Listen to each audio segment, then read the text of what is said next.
ونعوذ بالله من شرور أنفسنا ومن سيئات أعمالنا من يهد الله فلا مضل له ومن يضلل فلا هادي له اللهم صل وسلم على حبيبك ورسولك سيدنا محمد وعلى آله وصحبه ومن تبعه بإحسان إلى يوم القيامة. Hadratul Ummahat rahimahumullah. Alhamdulillah di pagi hari ini kita diperjumpakan Allah Subhanahu wa taala. Kita berada di takdir baik Allah Subhanahu wa taala. Di dalam majelis ilmu ini Allah akan memberikan hadiah terindah. Yang pertama, ampunan kepada orang yang berada di majelis ilmu. Yang kedua adalah rahmat bagi orang yang berada di majelis ilmu. Yang ketiga adalah ridho bagi orang yang berada di majelis ilmu. Kita buka dengan bacaan surat Al-Fatihah. Wa man aradal akhirah fa'alaihi bil ilm wa man aradahuma fa'alaihi bil ilm. Manusia yang bermaksud atau yang ingin kehidupan yang bahagia di dunia ini dengan harapan-harapan yang ada dalam benak kita masing-masing di dunia ini, fa'alihi bil ilmi, maka harus melalui ilmu. Sebagaimana keterangan yang kemarin bahwa Allah menciptakan langit dan bumi serta seisinya ini hanya dua tujuan. Yang pertama adalah tujuan ilmu, yang kedua adalah tujuan ibadah. Dua jalan inilah yang dilakukan oleh para nabi, para rasul, para alim, para ulama, para sholihin, bahwa untuk memperoleh kebahagiaan dunia dan akhirat itu dengan ilmu dan ibadah. Ya, apapun di dunia,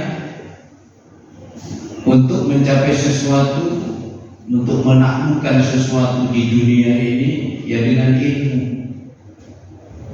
Dengan ilmu, maka ilmu itu wajib kita tuntut, terutama nanti ilmu-ilmu yang kita jelaskan. Wa man aradal akhirah, barang siapa yang ingin kehidupan di akhirat, berbahagia di kehidupan akhir kelak ketika kita sampai kepada Allah, fa'alihi bil ilmi, maka wajib atas seseorang itu dengan ilmu. Ya, dengan ilmu. Bagaimana kita sholat harus dengan ilmu. Bagaimana kita puasa, bagaimana kita zakat, bagaimana kita haji, harus melalui proses ilmu. Yaitu hal-hal yang menuju akhirat, ibadah kita itu harus penuh dengan muatan-muatan ilmu. Kata Rasulullah, ada seseorang yang sholat 2 rakaat. Rasulullah mengatakan, sholatnya orang itu yang 2 rakaat itu lebih banyak dari orang yang sholat 1000 rakaat. Lalu sahabat bertanya, kenapa Rasulullah? Dia punya ilmu. Dia punya ilmu sehingga di dalam kehidupannya itu tidak hubung dunia. Ketika sholat tidak terpengaruh oleh dunia, maka sholatnya betul-betul berkualitas. Ya, mudah-mudahan kita termasuk orang yang sholat dengan ilmu sehingga menimbulkan kekhusyukan kepada Allah Subhanahu wa taala. Wa man aradahu alaihi fa'alaihi bil ilmi, barang siapa yang juga berkehendak menginginkan kehidupan dunia dan akhirat, fa'alaihi bil ilmi, maka wajib baginya juga dengan ilmu. Jadi ilmu inilah mempunyai tempat tersendiri di dalam umat Islam kita. Bahkan ada ungkapannya, ad-dinu aqlun la dina liman la aqla lahu. Agama itu adalah akal, maka tidak ada orang yang beragama jika tidak berakal. Atau kalau kita ingin tidak sholat gampang saja, gila saja, sehingga tidak dibebani oleh agama. Selama orang masih berakal, masih sehat, maka dibebani oleh kewajiban-kewajiban di dalam beragama. Nah, ini menuntut ilmu adalah wajib. Kalau di sini fa'lam anna hada fardun, fa'lam anna ulum allati talabahu fardun fil jumlah. Ini sebagai pengantar bahwa Rasulullah Shallallahu Alaihi Wasallam itu bersabda bahwa thalabul ilmi itu adalah wajib. Thalabul ilmi fardhiyah ala kulli muslimin, dalam hadis lain wa muslimah. Mencari ilmu atau menuntut ilmu fardhiyah itu sangat fardhiyah. Dalam terjemahan bahasa Indonesia itu wajib, harus. Padahal di dalam kaidah bahasa Arab itu fardhiyah ini taknya ini tak yang menguatkan. Thalabul ilmi fardhatun, menuntut ilmu adalah sangat fardhiyah, sangat diwajibkan ala kulli muslimin, setiap individu orang muslim. Di setiap individu menuntut ilmu adalah fardu atau kewajiban bagi kaum muslim. Hadis ini diriwayatkan oleh Imam Ahmad di dalam kitab Al-Ilan. Lalu ilmu apa yang difardukan dan diharuskan menuntutnya ini?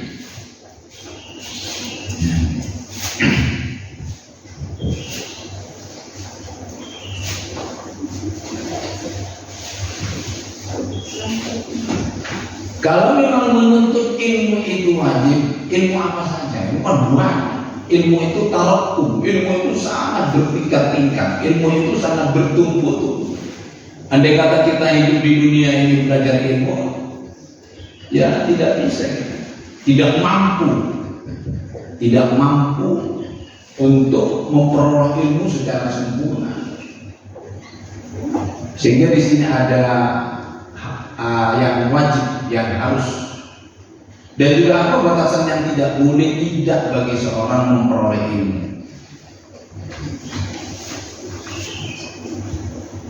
Ulama berselisih pendapat tentang ilmu yang wajib dituntut itu ilmu yang mana. Kamu banyak sekali, banyak sekali. Ahli fikih mengatakan, ahli fikih itu orang yang belajar tentang hukum. Jadi kalau berbicara tentang fikih itu hukum Islam, hukum-hukum yang diambil, yang diistinbatkan dari Al-Quran dan hadis, kemudian muncul fikih. Jadi fikih-fikih yang ada Imam Ahmad, Imam Syafi'i, Imam Malik, Imam Abu Hanifah itu kan fikih. Ada produk-produk yang kita baca. Banyak kitab-kitab fikih dari kalangan beberapa ulama yang sempat kita baca dan sampai kepada kita, itu fikih. Nanti kalau usul fikih itu adalah metodenya, caranya untuk melahirkan fikih. Fikih ini produk, ya, produk yang sudah dicapai oleh para mujtahid, para ulama yang bersumber kepada Al-Quran dan hadis, kemudian melahirkan hukum fikih. Maka kata ulama, sebagian mengatakan yang wajib itu ilmu fikih. Ilmu fikih, ilmu yang wajib kurang ini ada kurangnya. Ilmu yang wajib dituntut adalah ilmu fikih. Kenapa? Karena dengan diketahuinya halal dan haram. Ya, diketahuinya halal dan haram. Dengan ilmu aspek fikih ini bukan dari aspek hukumnya, tetapi filosofinya di dalam. Kata-kata ulama dulu fikih itu adalah ilmu yang mendekatkan diri kepada Allah, itu melalui fikih. Kemudian di dalam perkembangannya itu mengalami perubahan-perubahan, sehingga fikih ya sudah Dianggap ilmu perdebatan penerapan hukum yang sampai sekarang itu enggak selesai. Artinya berkembang. Selama dunia ini ada, fikih pun berkembang. Ya dulu enggak ada bagaimana hukumnya cakok ginjal, belum ada. Bagaimana akan hukumnya macam-macam. Menjual ginjal satu, kemudian dibantu kehidupan kadang-kadang. Ya apa itu? Itu kan sudah kontemporer. Dan itu biasanya fikih yang membahas. Kata orang sufi, enggak. Ilmu yang wajib dipelajari, ilmu tentang ikhlas ini. Nah, ini. Ikhlasnya hati ini. Nah, itu sudah bagian dalam. Dan ujian-ujian jiwa. Ya, ujian-ujian jiwa. Ya, kita kadang kasar, ria, sum'ah, ingin dipuji orang, ingin tenar, ingin masmur, ingin viral. Ini kan penyakit hati. Ini dikaji. Yang penting kata orang sufi itu yang wajib kita ketahui. Para ahli kalam teologi tentang kalam bicarakan tentang Allah. Enggak, ilmu yang wajib itu adalah ilmu teologi, ilmu tentang Tuhan. Bagaimana Tuhan itu dikaji. Siapa Tuhan kita? Kapan Tuhan itu ada? Semua ini ilmu alam ini, ilmu alam. Lalu dari beberapa pendapat ini, saya nukil di dalam kitab ini bahwa ilmu yang wajib kita tuntut, fa'lam annal ulum allati talabu fardun fil jumlah salatatun. Menurut Imam Ghazali di dalam kitab Al-Minhaj Minhajul Abidin ini, ilmu yang wajib dituntut atau ilmu yang wajib dicari itu adalah 3 ini. Pertama, ilmu tauhid. Ilmu tauhid. Wahada yuwahidu tauhidan, ilmu tentang mengesahkan Allah. Nah, ini yang harus kita ketahui, ilmu bagaimana kita itu menyembah Allah, siapa yang kita sembah, siapa pemilik alam semesta ini. Kita harus kenal dulu. Kita sudah berada di bumi Allah, di bawah langit Allah, lalu tidak kenal siapa penciptanya. Ini sangat. Walaupun nanti ada batas-batasannya. Ilmu tauhid itu apakah harus ilmu belajar segala jelimet ustaz kepada furu-furunya? Enggak. Nanti dijelaskan. Pokoknya ilmu tentang kita itu tahu bahwa Allah itu satu, ya, bahwa Allah itu berkehendak, bahwa Allah itu la ta'khudhuhu sinatun wa la naum. Allah tidak tidur, Allah tidak ngantuk. Allah yang mengawasi kita, Allah yang memantau kita. Yang ini diilhami oleh hadis Rasulullah. Para ulama itu mengatakan bahwa suatu saat Rasulullah kan didatangi oleh malaikat, dan hadisnya masyhur bahwa malaikat itu menyamar jadi seorang laki-laki yang datang ke hadapan Rasulullah, lalu bersimpul di hadapan Rasulullah. Lututnya dengan lutut Rasulullah dihadapkan sedekat gitu, lalu dia bertanya kepada Rasulullah, mal iman, apa itu iman?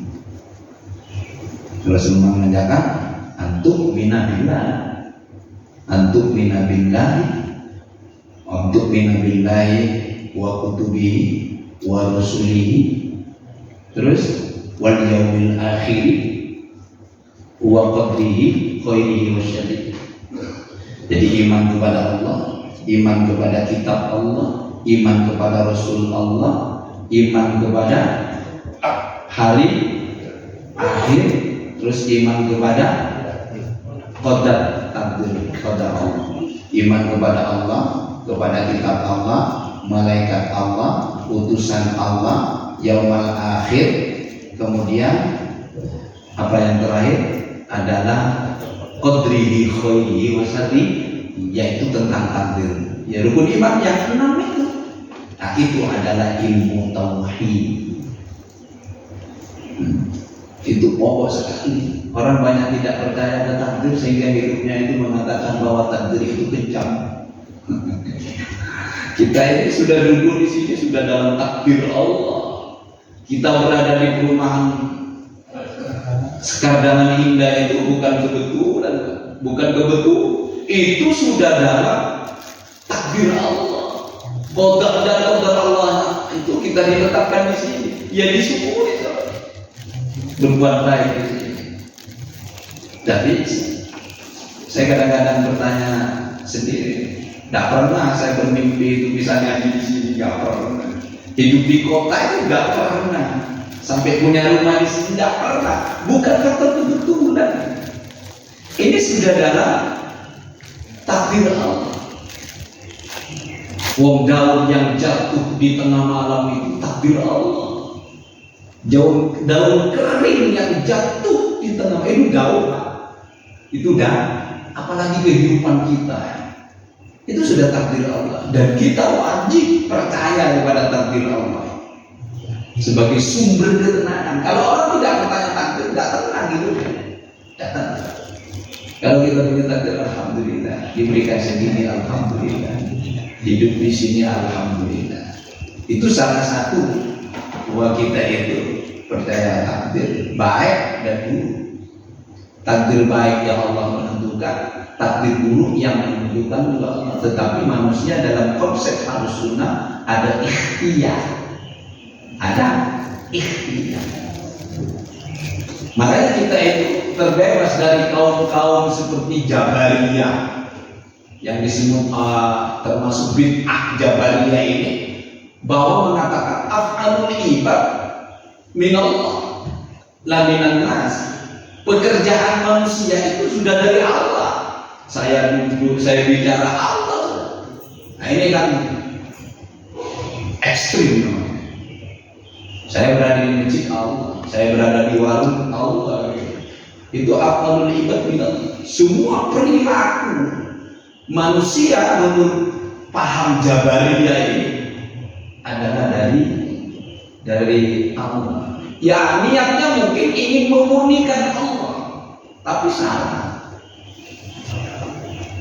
Yang kedua ada aliran Qadariyah atau Mu'tazilah, bahwa af'alul ibad minan nas atau minan ibad. Perilaku manusia ini dari manusia sendiri, guys. Allah tidak ikut. Saya bergerak itu kita, saya ngomong kita, saya ambil air, saya minum. Manusia, Allah tidak ikut itu. Ini juga ekstrim. Bahaya ini. Kalau cita-citanya tidak sampai, gagal yang dirusak fisiknya. Gimana kamu udah rajin kan? Gimana kamu udah bersemangat? Kenapa kamu gagal? Wah ini bahaya lagi. Dan kita itu di antara dua itu yang disebut dengan Ahlus Sunnah. Bainahum. Ya kita percaya bahwa Allah yang membuat pekerjaan kita, tapi satu sisi kita juga punya andil dalam rangka sebagai ikhtiar. Ini kita Ahlus Sunnah wal Jamaah. Satu sisi kan kita Jabariyah kadang-kadang, wis pasrah nanti Allah. Nah, satu sisi ayo kita harus usaha. Ayo kita usaha. Walai saya insan ilama, manusia tidak akan memperoleh apa yang diinginkan kecuali apa yang diusahakan. Tetapi kita hendak, kita percaya bahwa Allah yang menentukan sesuatu semuanya, tapi kita meyakini juga kita harus berikhtiar. Karena kita itu manusia-manusia yang diberi akal oleh Allah dan tidak tahu apa yang terjadi, maka harus ikhtiar. Nah, oleh karena itu takdir itu baru diucapkan setelah terjadi. Setelah terjadi baru bicara takdir. Belum terjadi kok takdir. Pada ngaji sudah takdir Allah. Kaiso berangkat dulu, semangat dulu, baru bicara takdir Allah. Jangan takdir Allah dibicarakan di awal sebelum kita melakukan. Baru kalau kita sudah melakukan usaha-usaha konkret kok tidak sukses, baru bicara ini takdir Allah. Enggak stres sama ini. Kita harus sunnah. Ini ilmu tauhid tentang keesaan Allah. Yang kedua ilmu syirri, kata ulama di sini, kata Imam Ghazali, adalah Ilmu sirri akni ma yata'allaqu bil qalbi wa masa'ihi wa masa'ihi. Artinya ilmu yang terkait dengan praktek syariah dan tasawuf yang berkaitan dengan hati dan penyakit-penyakit spiritual. Ini yang disebut ihsan. Salah satunya Rasulullah ditanya tentang mal ihsan. Ya, apa ihsan itu? Anta butallah ka'annaka tarah. Kamu beribadah kepada Allah ka'annaka tarah. Seakan-akan kamu itu melihat Allah. Seakan-akan, ka'anna itu kan seakan-akan. Fa'illam tarahu, kalau Anda tidak bisa melihat Allah, fa'innahu yaraka, ketahuilah sesungguhnya Allah selalu melihatmu. Itu ihsan. Innallaha yuhibbul muhsinin. Sesungguhnya Allah senang kepada orang-orang yang berbuat ihsan, berbuat baik semata-mata karena Allah, tidak karena yang lain. Kalau berbuat baik karena orang lain capek. Berbuat baik, berbuat sesuatu karena orang lain capek. Karena terkadang orang lain itu mengecewakan kita, tidak menghargai kita, tidak mengorangkan kita, lalu kita kecewa. Tapi kalau perbuatan semua dilarikan kepada Allah, ihsan semata-mata karena Allah, insya Allah gak capek. Ya apapun yang terjadi, kita berbuat baik kok tidak dibalas orang lain, ya sudah. Kita berbuat kepada tetangga, kok tidak baik tetangga kepada saya, sudah. Bukan karena tetangganya, karena perintah ilah bisa. Tidak jauh. Makanya di sini ilmu yang penting, syirri itu ilmu tasawuf yang kita kaji. Yang ketiga adalah ilmu syariat. Ini yang kita katakan mal Islam. Apa itu Islam? Ya, Islam itu adalah antasyhadu an la ilaha illallah. Kita bersaksi bahwa tidak ada Tuhan selain Allah dan Muhammad adalah utusannya. Mendirikan sholat, melaksanakan zakat, berpuasa di bulan Ramadan, kemudian berhaji ke Baitullah ketika mampu. Itu Islam. Fisik, itu fisik, itu syariat. Ini diilhami dari hadis Nabi bahwa ada iman, ada Islam, ada ihsan. Yang terakhir sebenarnya pertanyaan tentang kapan kiamat. Rasulullah tidak menjawab, hanya menjawab tanda-tandanya. Yang pokok ini. Jadi ilmu ini yang harus kita lalu standarnya, ukurannya seperti apa Ustaz? Apa belajar syariat itu harus seperti ustaz-ustaz, pakar-pakar? Ya enggak. Di sini ulama menyebutkan batasan seorang memperoleh ilmu. Jadi ilmu tauhid itu apa saja? Apa harus dipelajari secara sempurna, secara detail? Tidak. Batasan ilmu yang wajib dipelajari dalam ilmu tauhid tentang keesaan Allah adalah yang terkandung fardu secara individual, secara fardu ain, di mana seseorang dapat mengetahui pokok-pokok agama atau usuluddin, ya berarti tentang Allah. Siapa Allah? Marrabbuka, siapa Tuhan? Itu harus kita kenal. Dan Allah mengenalkan dirinya itu lewat penciptaan. Makanya orang salih yang sudah sampai kepada Allah melihat sesuatu yang wujud di bumi ini, baik dalam keadaan baik atau jelek, semua diarahkan kepada Allah. Apapun, melihat kayu, melihat lampu, melihat anak, melihat istri, melihat keluarga, semuanya dibawa kepada Allah Subhanahu wa Ta'ala. Alladzina yadhkuruna Allaha qiyaman wa qu'udan wa 'ala junubihim wa yatafakkaruna fi khalqis samawati wal ardh rabbana ma khalaqta hadza batila subhanaka qina adzaban. Ya tidak ada yang sia-sia diciptakan. Nyamuk Ustaz berbahaya. Sekarang ada nyamuk apa katanya? Nyamuk itu berendah. Kalau tidak ada nyamuk, tidak ada pabrik baygon. Tidak ada yang sia-sia. Dokter teliti secara ilmu, diteliti secara sama. Apapun yang diciptakan Allah itu tidak ada sia-sia. Dia berfungsi sebagai Nabi Daud. Ada yang mengatakan Nabi Daud, ada yang mengatakan Nabi Musa dalam riwayat saya baca. Suatu saat duduk-duduk di emperan rumah, tiba-tiba terlintas dia melihat ulat hitam. Ya, ulat hitam itu yang biasanya menyerbu pohon-pohonan. Kalau ulat ini makan buah kan habis rontok.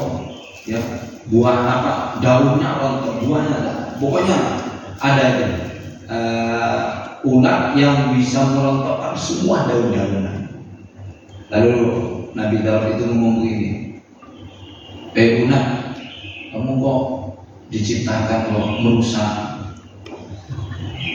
Kalau kamu hinggap ke tangan manusia kotor, kalau kamu hinggap ke pohon kamu makan semuanya rusak. Maka ulat itu menjawab, saya ini setiap saat bertasbih kepada Allah. Subhanallah. Hanya Nabi Daud salah. Ya semua bertasbih, semua bertasbih, cuma tidak tahu kata tasbih. Makanya orang-orang yang hatinya muhsin, dia tidak pernah melakukan hal-hal yang tidak bermanfaat. Jadi batasannya ya pokoknya saja. Sifat-sifat Allah itu apa? Rahman, Ar-Rahim, sifat-sifat al-masuk al-asmaul husna itu dipelajari. Tidak harus detail-detailnya. Karena detail-detailnya itu ustaz, tidak usah. Ustaz atau pakar-pakar yang memang ahli di bidangnya. Tapi secara pokok, fardhu ain, secara individual kita ya harus tahu Allah. Sifat Allah, sifat kasih sayang Allah, nama-nama Allah itu tidak harus dibebani untuk secara detail, enggak. Yang kedua, batasan yang wajib dari ilmu syir'i, ilmu tasawuf, ilmu tentang hati adalah hal-hal yang diwajibkan dan hal-hal yang dilarang. Sudah. Apa yang dilarang, apa yang diperintahkan. Secara akal manusia itu, kata Imam Ghazali, sudah diberi hidayah. Manusia walaupun tidak ada agama ini, tidak agama Islam, tidak diturunkan wahyu, manusia sudah bisa membedakan dengan akalnya.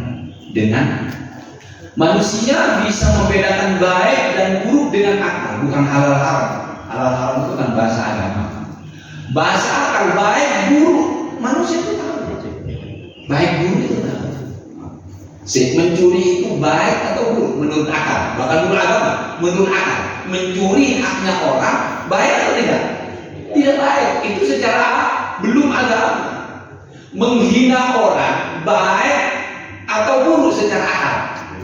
Buruk. Jangan bicara agama ini.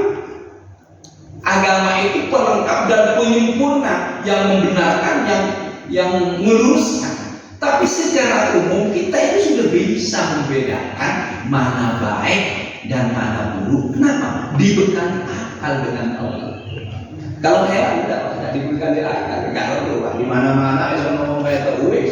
Tapi kita kan bapak ibu sopo, ibu bapak ibu itu binatang. Tetapi ketika manusia itu lepas dari akalnya dan lepas dari agama, itu lebih kejam daripada binatang. Belum Allah. Itulah di Palestina. Subhanallah. Mudah-mudahan kita diberikan kemenangan orang-orang yang ada di Palestina. Karena al-mu'min lil mu'min yashuddu ba'duhum ba'dha. Orang mukmin dengan orang mukmin lain itu saling menguatkan, sudah. Tidak pandang bulu apa itu kulit hitam, kulit putih, selama berakidah kepada Allah, berquran, bernabi Muhammad SAW, itu saudara kita. Yang apabila dia sakit Saya juga saja. Dia menderita, juga kita menderita. Nah, cuma kepekaan seperti itu tidak semua orang. Lagi-lagi harus dengan ilmu. Kalau orang tidak tahu sejarah Palestina, ya nggak bisa. Makanya tetap dengan ilmu. Sebanyak sekarang kajian-kajian itu memahami kehidupan di Palestina, memahami Masjidil Aqsa, memahami Baitul Muqaddas, sudah banyak kajian-kajian. Ya dengan ilmu. Bagaimana bisa melakukan Allah dan ikhlas kepadanya dalam niat dan perbuatan? Ya, kita bisa melakukan Allah dengan niat ikhlas. Batasan yang ketiga, batasan fardu secara individual atau fardu ain dalam ilmu hukum Islam atau fikih. Ialah setiap yang dinyatakan sebagai fardu ain atas seorang melakukan, maka wajib seorang mengetahuinya hingga dapat melaksanakan, seperti sholat. Ya kita wajib tahu tentang ilmu sholat, wudu harus tahu, syaratnya sholat ada berapa, rukunnya sholat, itu kita tahu. Sejarah global kita tahu. Oh ini sunnah, oh ini makruh, ini itu. Tidak harus secara jelimet berbicara tentang fikih perdagangan, fikih politik, ya tidak. Tidak secara detail. Kalau itu hanya fardu kifayah saja. Orang-orang yang di dalamnya ada pakar-pakar, para kiai, para ulama, para ustaz. Tetapi manusia secara umum ya tentang sholat, ini mantau wudu bagaimana, takbir bagaimana, ya itu harus dia. Itu pun ketika dia sudah dituntut untuk sholat. Kalau anak kecil belum. Atau kita puasa, kapan kita wajib menuntut ilmu puasa? Menjelang Ramadan. Ini kan belum. Tidak wajib untuk sekarang. Nanti kalau mau puasa baru kita. Bagaimana tentang zakat Ustaz? Apa wajib? Ya kalau dapat duit ya nggak wajib, kalau dapat duit. Kecuali dia juga dituntut. Saya punya banyak usaha, saya punya banyak aset. Gimana hukumnya zakat ini? Siapa saja yang mau dikasih? Bagaimana mentasarufnya? Baru wajib. Lekir ya tidak wajib belajar zakat kalau kita tidak akan melaksanakan. Itu batasan. Ilmu haji Ustaz, kapan mau belajar ilmu haji? Ya kalau mampu untuk melakukan haji. Kalau tidak mampu, ya belum lah. Belum wajib. Walaupun orang sugih belum lah, karena kalau tidak ada kemauan untuk haji ya. Nah ini namanya batasan. Tidak harus belajar ya bagaimana ilmu perdagangan, bagaimana hukumnya Musa efek, tidak harus. Nggak harus. Kita itu batasan-batasan fikih ya, bagaimana sholat fardulah, bagaimana berzakat, bagaimana caranya puasa, bagaimana caranya haji. Itu dipelajari ketika sudah ada kebutuhan. Nah, kebutuhan yang paling urgent itu ya sholat. Kadang-kadang itu sholat ini tentang fikih sholat ini kadang-kadang tidak tahu ini takbir ini termasuk apa. Ini kadang-kadang tak tahu. Ya harus ada kajian-kajian fikih dasar, banyak fardhunya wudu, kemudian sholat itu yang urgent kita butuhkan sehari-hari. Kalau zakat kan tidak sehari-hari. Kalau zakat tijarah itu 1 tahun baru 1 nisab yang harus punya uang 86 kalau diteruskan adalah 86 gram baru zakat, atau kita berusaha rental dan lain. Itu belajar ketika sudah ada itu wajib. Nah itu jadi tidak membebani para ulama. Kita harus belajar fikih nikah. Ya, kalau tidak mau nikah ya tidak usah. Bagaimana fikih nikah Ustaz? Ya, nanti kalau sudah mau nikah, biasanya di pengadilan di KUA nggak ada banyak. Sebelum nikah ada training. Nah itu. Jadi ada batasan-batasan ada. Ja'far Asy-Syadiq berkata, Ja'far Asy-Syadiq ini, wajadna ilman nas kullihi fi arba'in. Awwaluha an ta'rifa rabbaka, wa tsani an ta'rifa ma sana'a bika, wa tsalis an ta'rifa ma arada minka, wa rabi' an ta'rifa ma takhruju min dinika. Dikutip dari kitab Jami' Bayan al-Ilm wa Fadli Ibn Abi Bakr. Kata Ja'far Asy-Syarif, kami mendapati bahwa seluruh ilmu manusia itu tersimpul pada 4 perkara. Jadi menurut penelitian beliau bahwa ilmu itu tersimpul kepada 4 perkara. Yang pertama adalah anta'rifa rabbaka, kenali Tuhan. Ini pertama.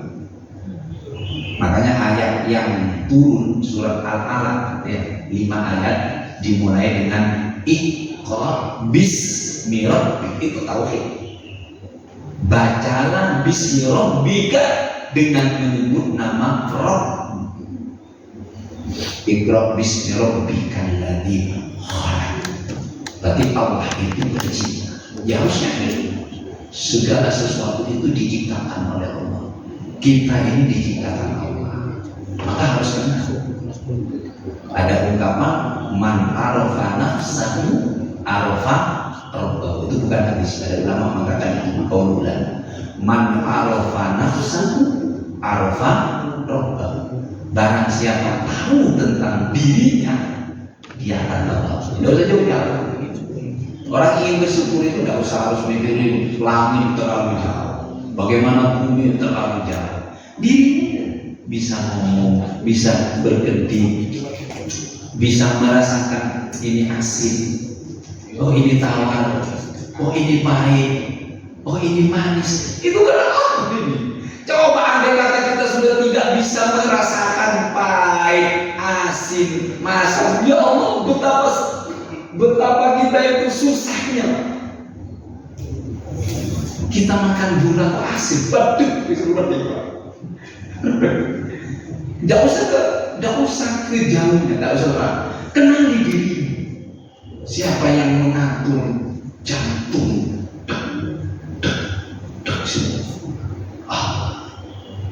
Berhenti innalillahi wa inna ilaihi raji'un.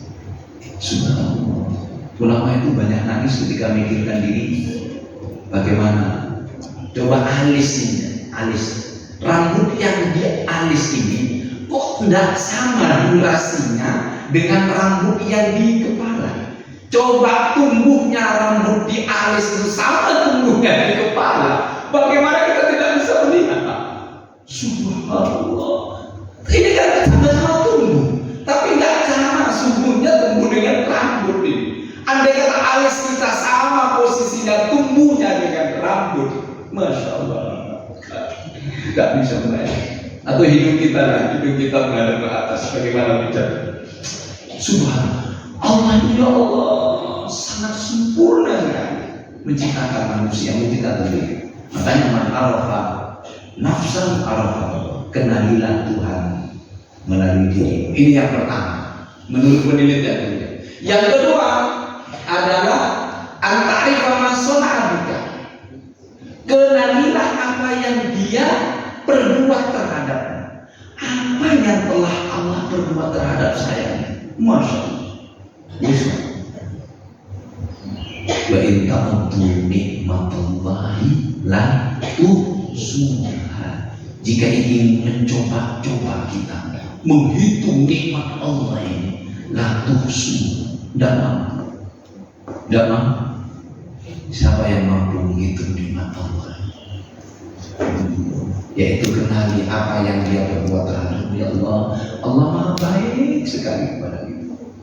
Innallaha la yadhlimu mithqala dzarrah. Allah tidak pernah zalim kepada kita ini sebesar kepala semut pun Allah tidak ada. Dzarrah itu ulama mengatakan yaitu rasul mamba, seperti kepala semut. Ada dzarrah itu dikatakan makhluk yang paling kecil atau benda yang paling kecil, materi yang paling kecil. Ada yang mengatakan proton, ada yang mengatakan atom. Pokoknya sesuatu yang tidak bisa dilihat dengan mata. Itu subhanallah, itu Allah subhanahu wa ta'ala. Yang ketiga, wasari antari fama arada minka. Yang ketiga, kenali apa yang dia kehendaki darimu. Allah itu minta apa di saya? Saya baik. Allah hanya minta sholat, 5 waktu kadang-kadang senang ya Allah. Sholatnya cepat. Bismillahirrahmanirrahim. Alhamdulillah. Padahal Allah itu hanya minta 5 waktu. Kadang-kadang aku minta 5 waktu kalau bahasa kasarnya. Karena kasusnya dikasih 50 kan gak kuat ya di persoalan di Israel. 5 waktu itu kita masih belum kuat sih. Kadang-kadang sholat di rumah tidak berjamaah. Sibuk. Kalau katakanlah satu waktu itu duhur, katakanlah 5 menit Pak menghadap Allah, kan hanya 20 menit.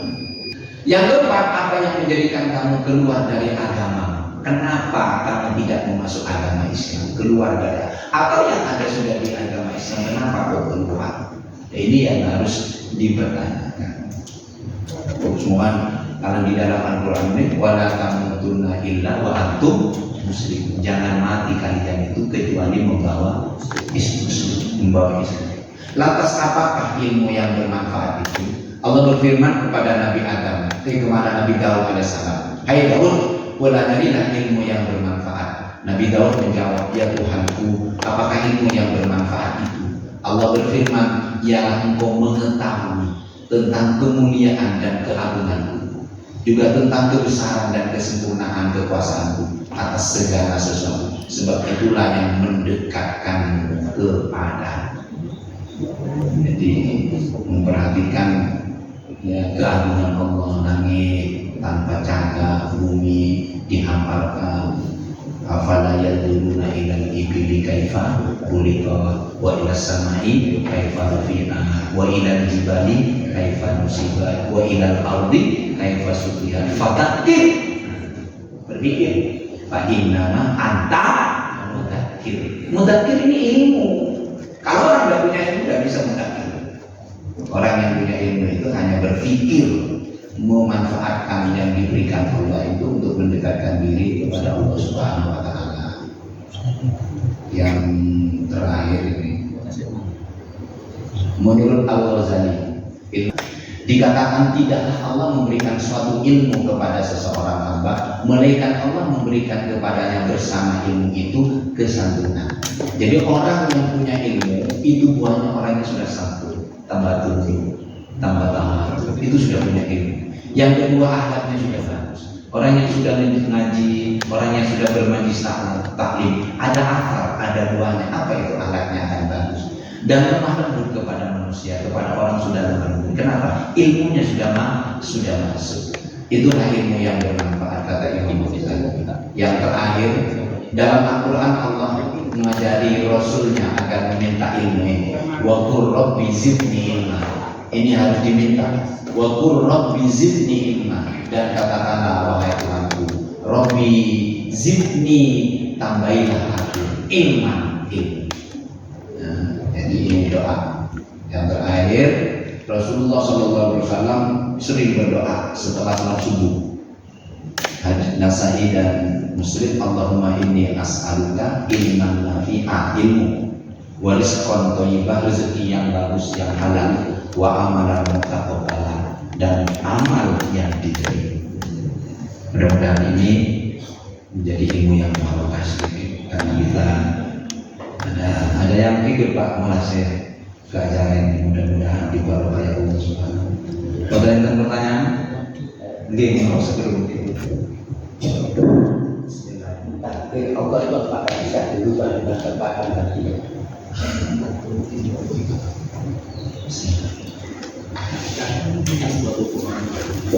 Takdir Allah.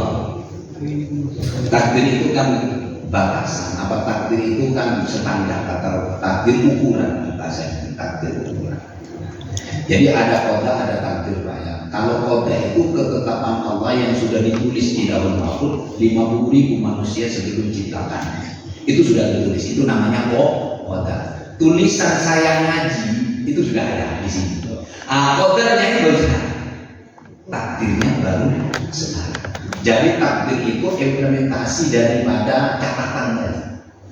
Apakah bisa dirubah? Allah bisa. Allah bisa.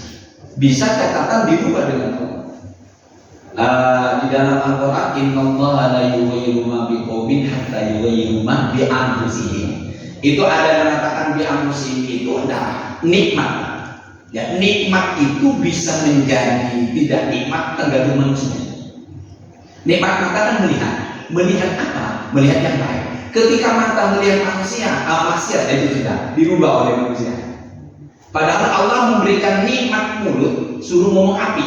Tapi kok mulut ngomong api, nah itu sudah dirubah sendiri. Padahal Allah tujuannya menciptakan mulut untuk kebaikan, kok mulut untuk rasa-rasa. Nah itu bisa takdirnya diubah.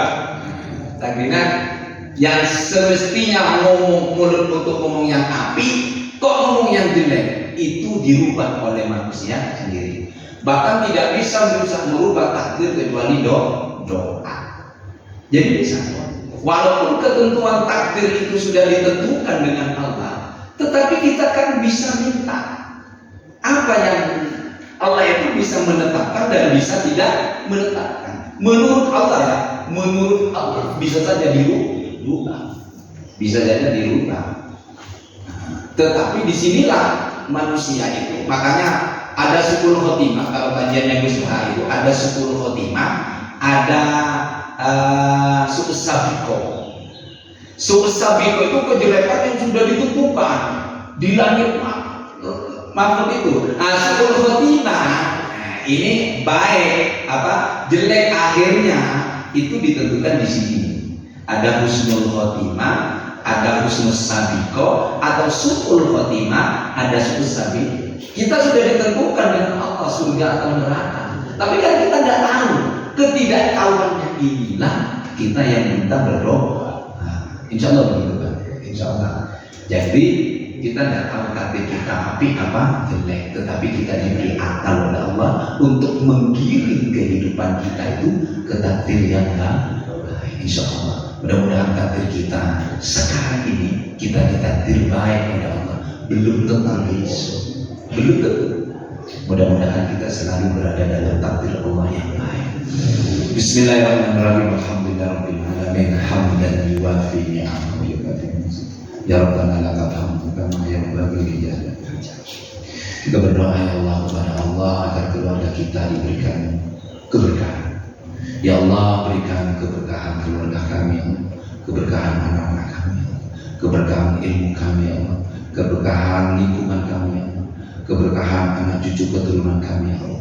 Ya Allah, ya Rabb, anta rabbuna la ilaha illa Allahumma ansur ikhwanana al-mujahidina fi Palestin. Tolong ya Allah, berikan kemenangan ya Allah saudara-saudara mujahidin kami di Palestin. Allahumma ansur ikhwanana al-mustad'afina fi Palestin. Ya Allah, berikan kemenangan ya Allah, berikan kesabaran ya Allah saudara-saudara kami yang ditindas di Palestin oleh orang-orang kafir Yahudi Islam. Allahumma ansur ikhwanana al-muslimina fi Palestin. Tolong ya Allah, bantu ya Allah saudara-saudara kami yang di Palestin. Allahumma syaddid rimayah, berikan kekuatan kepada mereka ya Allah, para pejuang di Palestin ya Allah, untuk menegakkan agama-Mu. Rabbana atina fid dunya hasanah wa fil akhirati hasanah wa qina adzabannar. Rabbil izzati amma yasifun wa salamun alal mursalin walhamdulillahi rabbil alamin. Al-Fatihah. A'udzu billahi minasyaitonir rajim. Bismillahirrahmanirrahim.